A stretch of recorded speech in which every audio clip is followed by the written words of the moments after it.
जी बाबा जी, मुझे बड़ी हमदर्दी है आपके साथ कि आपका जवान बेटा दुनिया से चला गया है। एक बेटा आपका जेल में है, एक बेटा आपका जख्मी है। यकीनन एक बाप के लिए बहुत मुश्किल वक्त होता है। हम सब की तरफ से तो सबसे पहले इज़हार हमदर्दी है आपके साथ। हम कोशिश करेंगे कि आपको इंसाफ दिलवा सकें। क्या हुआ था? आप लोगों की दरीना दुश्मनी थी? क्या मामला क्या था? सच आप ही बता सकते हैं अपने बच्चे के इंसाफ के लिए। साडी कोई दुश्मनी नहीं, सारे पिंड च मेरी किसी बंदे नाल दुश्मनी नहीं है। बिल्कुल पहले भी नहीं सी, हुण भी नहीं सी है। ये बच्चे बच्चे किते झगड़े ने। मैनू पता लगा, मैं जाके अपने बच्चे ने 4 चपेड़ा मारियां ने। अच्छा। मैं घर लैन दा घर जिस घड़ी लैन दो, उस तो बाद कोई गल नहीं, कोई बात नहीं। 6-7 महीने लंघ गए। 6-7 महीनों के बावजूद इन्हां दा मुंडा कतल होया। सानू नहीं पता कोई भी। मुंडा साडा घर है। बेटा आपका घर है। अच्छा, घर था जो अभी जिसको सजाए मौत हुई है अभी जी। तो फिर उसको सजाए मौत कैसे होगी अगर वो घर है तो? मैं तुहानू दसन लगा। हाँ। यानी कि सानू नहीं पता उन्हें कतल किया है नहीं किया। आपके इल्म में नहीं है? नहीं, साडे इल्म च नहीं है। अच्छा, यानी आप अपने बेटे की सफाई नहीं दे रहे लेकिन आपके इल्म में नहीं है?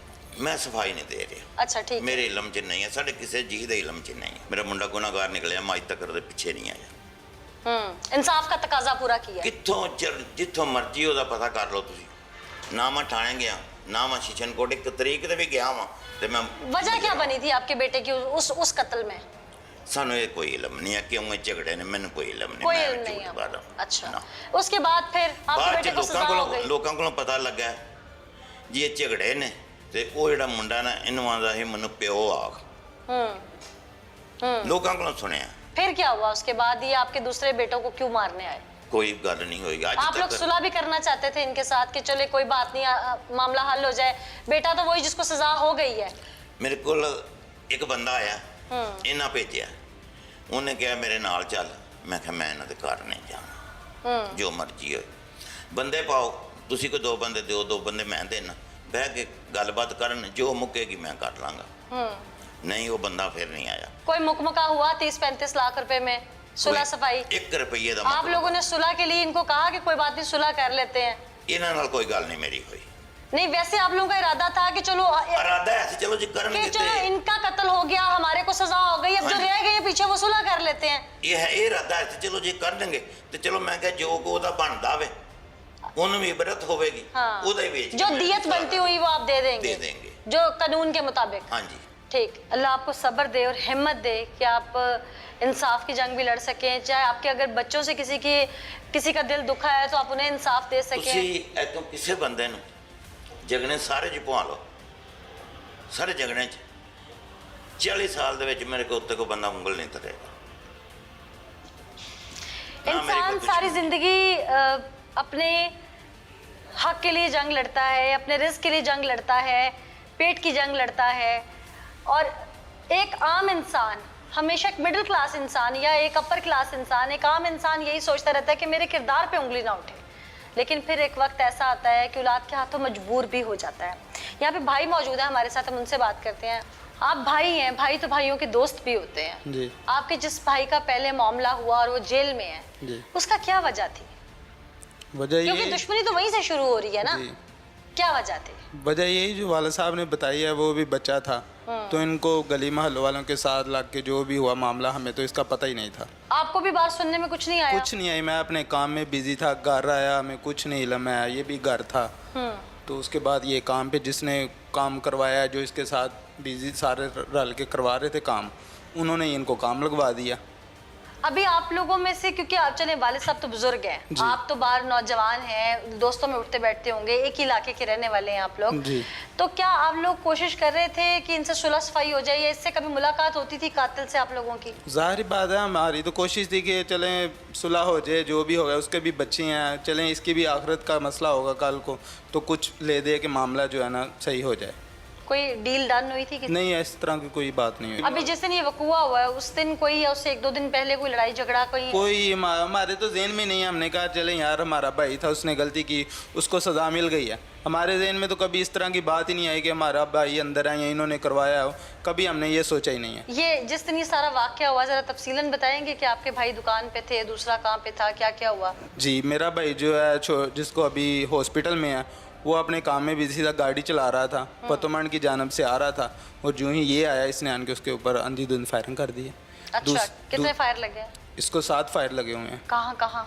इसके 3 पेट में है, 2 पीछे हैं, कमर में है, 2 टांग में। ये भी शादीशुदा है? जी, इसके 2 बच्चे हैं, एक बच्चा 1 माह का है, 2 बच्चे, दूसरा बच्चा 2 साल का है। अब खतरे से बाहर है आपके भाई की हालत? बस कह रहे हैं ना, ठीक है, अल्लाह के लिए दुआ करें आप इसके लिए। अल्लाह उसको सेहत और जिंदगी दे, अपने बच्चों के सर पे वो कायम रहे। और जो दुनिया से चला गया जी जी, वो कहाँ था? वो अपनी दुकान में बैठा हुआ था, कह रहा था हफ्ता डेढ़ हो गया काम इतना अच्छा नहीं है, तो वो बस मोबाइल यूज़ कर रहा था, सुकून से बैठा हुआ था। तो ये आया पीछे से, उसका ध्यान दूसरी तरफ था, ये इस तरफ से आया, इसने आज के पीछे से फायर कर दिए। क्या लगता है आपको कि इसके पीछे कोई और भी इसके साथ शामिल है? जाहिर बात है, अकेले आदमी का तो काम नहीं है ना, इसका बाप है, इसका चाचू है, इसका जो चाचू का बेटा है वो है, एक बंदे का तो काम नहीं है। सारा पता चल रहा है कि ये इस टाइम ये कर रहा है, ये वहाँ ये बैठा हुआ है, ऐसे कर रहे हैं, वो कर रहे हैं। आप लोगों ने इसको किसी किस्म की कोई धमकी नहीं दी? कभी मैं कह रहा हूँ, कभी अगर रास्ते से मुलाकात भी हो गई है ना, हमने रास्ते ही चेंज कर लिया। अच्छा, अभी आप लोग क्या चाहते हैं? अभी तो हम चाह रहे हैं कि इनको अच्छी खासी सज़ा मिलनी चाहिए। क्या अच्छी खासी? अच्छी खासी यही है, सज़ा फांसी दी जाए, सरेआम पता चले इनको। हाँ। कि किसी के माँ बाप के पे क्या गुजर रही है, सही बात। उसके बच्चों पे क्या गुजर रही है, जो 2-2 साल के 1.5 साल के बच्चे हैं, उनका क्या कसूर है। अल्लाह आपको सब्र दे, हौसला दे, हिम्मत दे, और इंसाफ के लिए ऐसे डटे रहिएगा जी। और आपसे मैं इल्तिजा भी करूंगी कि इसको खानदानी दुश्मनी ना बनाइएगा। नहीं, कि हमारा तो नस्लों दर कभी नस्लों पहले चलती भी है। ऐसा ज़हन नहीं था, हमारा अभी भी ज़हन ये नहीं है। खानदानी दुश्मनी का नाम मैं उसकी वजह ये एक नस्लें तबाह होती है और एंड पे टेबल टॉक ही होती है। ऐसे ही है। तो इसलिए इसको इस तरफ मत लेके जाइएगा। एक ब्रेक लेंगे, ब्रेक के बाद वापस आएंगे और आपको हकाइक दिखाएंगे। आज की अच्छा वो इधर बाहर बैठा हुआ था, मोबाइल अपने साथ अच्छा चेयर पे, उसने आते ही उसको देखते ही फायरिंग कर दी। उस बेचारे को पता भी ना कि अपने ध्यान लगा हुआ था। अच्छा फायरिंग करके वो आगे चला गया फिर मोटरसाइकिल पे। अच्छा। उसके दूसरे भाई को उसने चांदगाड़ी पे गोलियां मार दी। वो किस तरफ हाँ मारी? जी, वो इस तरफ है नाल। ये साथ आगे हाँ करके। जी। ठीक है ठीक है ठीक। नाज़रीन, ये वो जगह है, ये वो सोफ़ा सेंटर है, जैसे कि हमें निशानदेही पुलिस डिपार्टमेंट की जानिब से भी करवाई गई। ये वो क्राइम सीन है जहाँ पर बर्बरी ढाई गई। वो शख्स जिस दुकान का मालिक, इस पोशिश हाउस का मालिक, वो नहीं जानता था कि उस दिन शायद उसका ज़िंदगी का आखिरी दिन है। वो पुरसुकून तरीके से अंदर बैठकर अपने मोबाइल पर कुछ वीडियोस देख रहा था कि अचानक ये बर्बरियत ढाता हुआ मुलजिम आया। इसने दिन दिहाड़े सड़क पर खड़े होकर उसको ललकारा और फिर अंदर जाकर उसके ऊपर फायर खोल दिया और फिर इंतज़ार किया कि वो मर गया है या जिंदा है।